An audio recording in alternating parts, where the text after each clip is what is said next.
asna dhaggeeffadha hundumti keessanu ijoolleen biyyaa bahuu yaadanus ijoolleen biyyaa baatanii jirtanus ijoolleen komentii na barreessanus ijoolleen immoo na gaafattanus tokkoffaa na dhaggeeffadha asun gabaabaan isinitti hima jechuudha tokkoffaa gaafa biyya keetii baatu hojiin biyya arabaa akka ulfaatu akkasitti kabbadu isa dhagaa argaa laalaa koottu soba sittiin fakkaatin yookiin diraamaa miti warri as geessee amma hojiin natti baay'ate mana kana na baasi hojiin humna kiyyaa ol ta'e jettu hojiin akka ulfaatu akka sababa hojiin sitti baay'ateef namni sin baasne of beekaa koottu biyyarra lammaffaa daa'imti isaanii na arrabsiti daa'imti isaanii na ergatti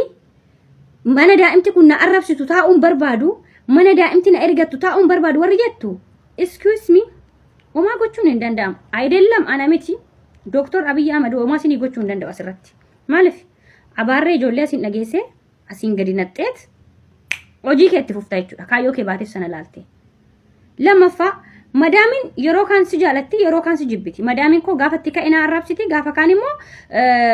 na jaalatti garuu akkashiin arrabsitu hin barbaadu mana kan taa'uun barbaadu excuse me omtuma asii gochuu hin danda'u abaarree shi gurra sagir mirgaatiin dhagaye gurra sabitaatiin gannaqiiti kaayyoo kee shi jalqaba biyyaa baateef sana yaadadhuuti hojii keetti fufi na tuffatanii daa'imtan maqubaana ergatti yoo jette kabaja barbaadda taanan mana keetii hin bahin qucc jedheeti rakkina faana taa'i sigalee rakkoo faana jechuudha iyyummaa kee faana dhaba kee faana rakkina kee faana kabajamtee biyya kee keessa jiraachuu mirga keeti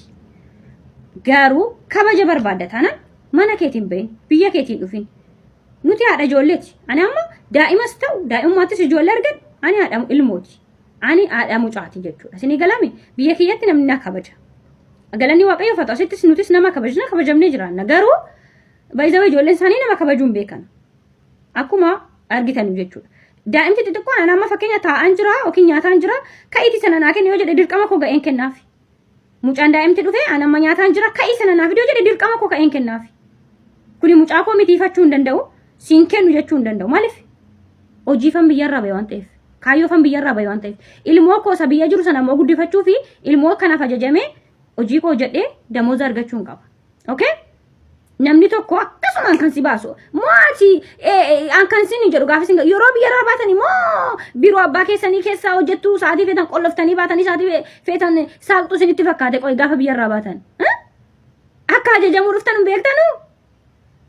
akka ajajamuu dhuftan hin beektanu jedheen kana bicha sin gaafadha qoy tokkoffaanii raftiin qabu biroon gaafa nu fidu sa'aatii 8 qofaa nuun jedhe garuu anas dhufee raftiin qabu sa'aatii 8 sinin jedhee gaafa ni biyya raasin fidu isin immoo sa'aatii 20 irratti dabartanii sa'aatii 28 ta'uu isaa of amansiisaa kottaa dhugaan jirtu kanuma jechuudha dhugaan jirtu kanuma sa'aatii 8 sin jedhe miti biroon akka biroon naan jedhe sanattan deema jechuuf immoo jalqaba dirqama kee bahi osoo dirqama kee hin bahini mirga keef hin booyin anama ለምሳሌ sa'aatii raftiin kee kana naan jedhanii naa kennan hin jiru garuu siistama fayyadamee nan rafadha amma ለምሳሌ mi'a dhiqaa jira miini dhiqameen dhumu mi'a sana dhiise tanan waanan nyaadhu yookiin waanan dhugu shaayii danfifadheen of nan dadhabe jedheen dhufee taa'ee shaayii qabadhee shaayiitti qabadhee taa'ee tanan arrafadhee sana booda ka'ee mi'a koo dhiqaatti fufaa jechuudha nyaata gochuutti fufaa jechuudha uffata tokko susoo ta'e akkasumatti fufaa jechuudha malee hojii kana dhiisii dhaqee arrafadhu naan jettu madaamiin kan isin beekuu qabdanu jechuudha hojiin jara sa'aatii 24 dabarte 48 waata hojjette guyyaa guutuu hin dhumu waan ta'eef isin kaleessa hojjetta har'as hojjetta garuu siistama fayyadamee kan arrafachuu qabu siidha isin maal gootu sa'aatii sila namni tokko taa'ee arrafatu isana hin beektanu isin baqa maaliifin akka ebelu laayivii banadhee saa 24 tiktok irra noorlee silkiin baay'ee baay'ina keenya jechuudha hojii ulfina bicha osoo hin taane silkiitu hojii nu dhowwe isinii galee tokko laayivii banatee guyyaa guutuu mana madaamii keessa taa'ee jechaa oola ani maafan isa dhabe ani maalifan akka ishiin taane ani maafan akka ishii sa'aatii 24 silkii naasufne ani maafan akka ishii tiktok kan hojjenne ani maalifan akkan fedhe waayifaan arganne waayifaa maatii kee dubbisuudhaaf si kennan dirqaman qaban maatii kee torbanitti si banan torba lamatti si banan dirqaman qaban isaati tiktok irratti noortu mirga isaaniiti kun jechuudha isa dhugaa isinitti hima jechuudha ani waayifaan qabu waayifaa guyyaa 3 booda naa banti mirga ishiiti hojii kee hojjedhu seeraan yoo ati gaarii taate immoo waayifaa kee sii banti jechuudha ani amma nama amma nan jedhamneef waayifaa ishii guyyaa guutuu akka ishiin bantuuf godheef maaliif hojii isaanii akkatti isaan hojjetan itti hime jechuudha dirqama keessan osoo hin bahin mirga keessan hin gaafatina dirqama keessan ba'a inna madaamiin isin argitu kan biraatu hojjettu inna madaamiin isin argine immoo kan biraatu hojjettu isheen immoo ana kan dubbatu kana caala isheen isin argiti jechuudha singalee Kanaaf madaamin isin jibbiti malee isin gaarii gootan innaa ishiin jirtu innaa ishiin hin jirres hojii keessan akka mataa keessanitti akka mana keessanitti akka mana keetitti akka waan ofii kee manni kun kan kee ta'etti qabdee siraatan oo hojjette madaamin waa tokko amaan qabdu. Sini galee miti mana isin jiraachuu hin qabne isin ettanii mana firiijii qollofanii mana horii dhaqan firiijiin qollofamee nyaanni muluutti qollofamee bahee waan nyaattan dhabda mana akkasiin taa'ina biiroos ta'e uummata isin gargaaree isin baasa. Sini galee biiroos ta'e uummata gargaaree isin baasa. Mana hojjettanii damozni keessan bafitsum hin qabu isin jette hojjedhu hojii kee otoo hojjettu damooza kee naa kaffali jedhiin damooza kee isin kaffaltu taanaan hojii dhaabi mana akkasiiti mootummaan isin gaafata biiroonis isin gaafata uummanni illee isin gargaara isin galee kanarraa kana ifa garuu sa'aatii raftiin qabu sa'aatii raftii maal sa'aatii silkiitti gorogortan ko no hin barbaachisu raftii akkuma nama isin jedhan raftiin qabu sa'aatiin nyaadhutti nan rafa dhaallaqa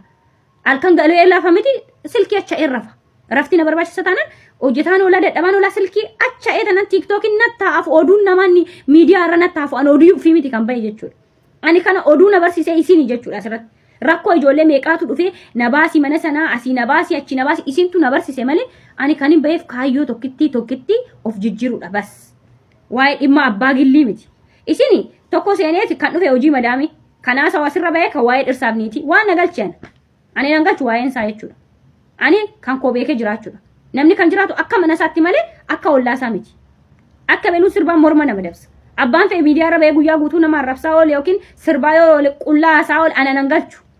Ani kaayyoo koo akka mana kootitti tan hojjedha. Ani mana koo keessa raftiin jiraachuu baate akka mana kanaatti hin jiraadha. Akka ollaa kiyyaa miti. Amma ijoolleen ollaa kiyyaa sa'aatii raftii qabu hin rafu. Sa'aatii barbaadanii ofee silkii isaan irra taa'u. Ani garuu hin qabu raftii. Soore ani raftii hin qabu. Garuu wanti na aarsu hin jiru.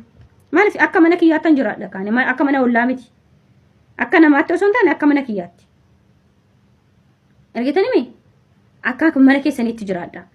Hojiin natti baay'ate kan jettu hojiin nama najjeessu nyaata keenya sodaadhaan ofii keessanii nyaata dhiistanii ofii keessanii madaamina arrabsitii yookiin na taazabdi jettanii osoo hojii hojjettanu nyaata dhiistanii dhibeerran bu'ina. Kanaan achitti hojiin nama najjeessu hojjedha. Hojiifuu biyyarraa batanii mi? Hojjedha. Sa'aatii 8 ishii immoo ishii inni biroon isin hin jedhu sana gurrarra keewwattanii mataa of hin dhukkubsina. Kuni abjuudha. Qijatiidha jedhaati sa'aatii 8 sanarratti isin 20 dabaladhaati sa'aatii 28 sa'uusaa of amansiisaati hojii keessan itti fufa. Ayidallam sa'aatii 28 isin immoo hojjenna dhuguma itti fufnee dhugaadhaan hojjenna taanaan 28 ittuu 28 sana dabaltanii sa'aatii 56 keessattuu fixuu hin dandeessan jechuudha dhugaa isin jedha. Hojiin jaraa sanuma waan ta'eef kaleessa hojjette ammas hojjette summa hojjette ammas hojjette waan ta'eef sistema fayyadamee utuma hojii hojjetu hojii sana dhaabee shaayii qabate yookiin waan nyaatu qabate taa'ee xiqqoo sa'aatii san keessatti raftii fudhachuu kan qabu isinidha. Mucaan isaanii na arrabsi asin taa'u mucaan ni maddeen na ergata ani hojii mucaan isaa maddeedha ergamuu fi miti kana dhufe an nama guddoodha an nama kabajamtuudha who are you kabajamuu barbaadataa na quuc mana kee mana haadha kee abbaa kee yookaan immoo mana abbaa manaa kee quuc jedhi kabaja aati manaa koo na jalaa tuqamuu qabdu dhiirri jedhu yoo jiraate immoo ofii isaatii fi jiraachisuu danda'u qaba si galee lakki aati manaa koo mana nama dhaqxee arrabsamuu qabdu raftii argachuu qabdu yoo jedhe immoo ofii isaatiif qoraan falaxee jiraachisuu qaba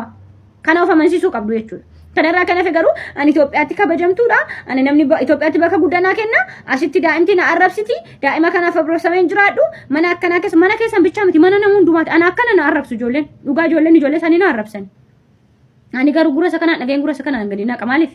kaayyoon qaba waan ta'eef kaayyoon qaba. Har'a ziqqi jedhee jiraachuun koo har'a mataa gadi qabadhee tuffatamuun koo kaayyoo koo isa boruutti akkan guddadhee of ta'ee jiraadhu na godha jechuudha. Of ta'aa jiraadha. Akka of ta'anii jiraattan ofiimmoo har'a gadi jechuu qabdu. Gadi utuma beektanu biyya hambaa keessatti baay'ee wanti isin jiraachuu tokko qofaan maaliin obsa dubbachuu osoo hin taane zimmitaatu isin jiraachisa jechuudha. Otuma isin dhukkubu otuma jechi namaa isin waraanu asin dhageessee asin gannaqa ana biyya hambaa maal na barsiise seetan dhugaa waaqayyooti waa baay'ee na barsiise duratti jechuudha yoo na arees waanuma ta'een dubbadha dafee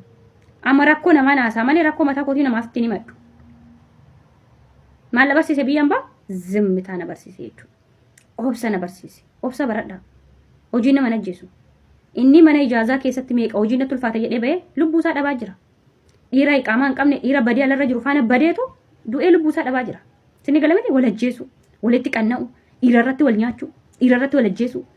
kanaadha kan jiru alarra baanee jechuun garuu mana madaamii keessa hojiin sitti ulfaatee ijoolleen si arrabsitee hojii kee hojjettee damooza kee argattee nagaan gara biyya keetitti galtee gaaf sana kabajamu okay na kabajuu baatanii amman ga'uurraa nan hir'isanu amman ga'uutti naan dabalan humaa wanti sana godhanu jiru.